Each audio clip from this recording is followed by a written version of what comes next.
पिछले साल से बायोलॉजी पढ़ा रहा हूँ। लगभग मैंने जुलाई में जब ज्वाइन किया था तब से लेकर अब तक मैंने यहाँ पे वैसे 9-10 पढ़ाने के हिसाब से ज्वाइन किया था, पर मैंने 11th-12th को बायोलॉजी पढ़ाई थी और इस साल मैं 12th बायोलॉजी पढ़ा रहा हूँ। पर मेरे साथ साथ में राम प्रताप जी पढ़ा रहे हैं।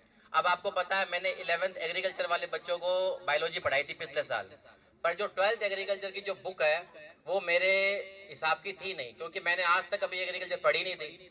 मैंने एग्रीकल्चर कभी देखा ही नहीं था, क्योंकि मैं सूरतगढ़ से हूँ, वहाँ पे एग्रीकल्चर का कुछ रुझान है ही नहीं।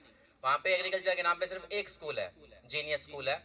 बट यहाँ पर अपने इस इलाके में लूणकंसर तहसील में एग्रीकल्चर के लिए इतना ज्यादा स्कोप है कि अगर आज हम यहाँ पे कोचिंग स्टार्ट करेंगे तो बच्चे अपने आप आएंगे।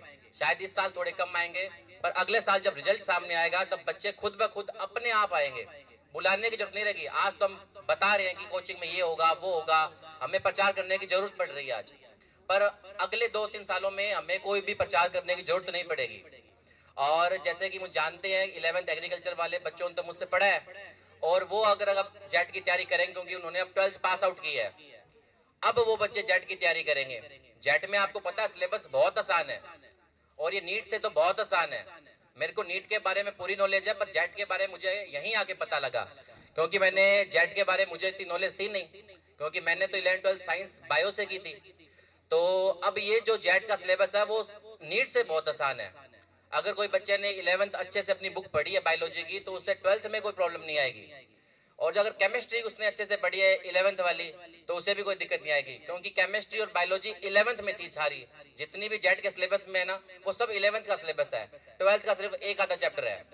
तो आपने अगर 11th अच्छे से की है तो आपके लिए नीट क्रैक करना 3 महीनों में बहुत आसान हो जाएगा, सबसे आसान हो जाएगा। 3 महीने में सिलेबस हम 2 बार कर सकते हैं, इतना सिलेबस है हमारे पास।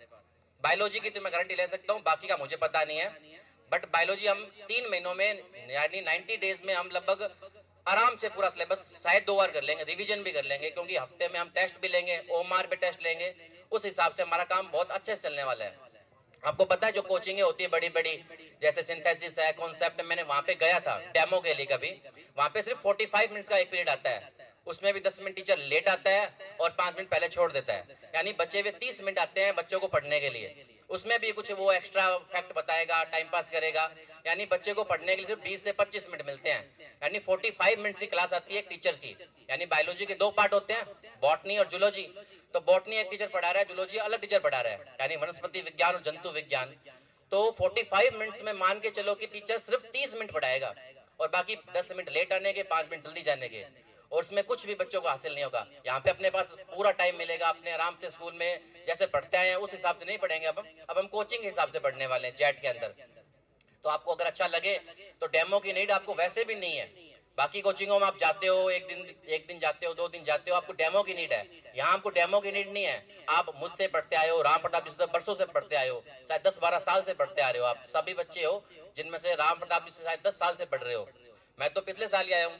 मैंने 11th जो एग्रीकल्चर के बच्चे हैं उनको इस साल पढ़ाया, और पिछले साल जो 11th में थे उनको पढ़ाया, और 11th साइंस के जो बच्चे हैं इस साल के, और 12th बायोलॉजी के बच्चे इस साल के, उनको पढ़ाया। तो वो सब तो मुझे जानते हैं, और बाकी जो नहीं जानते हैं वो भी जान जाएंगे धीरे धीरे। Thank you sir.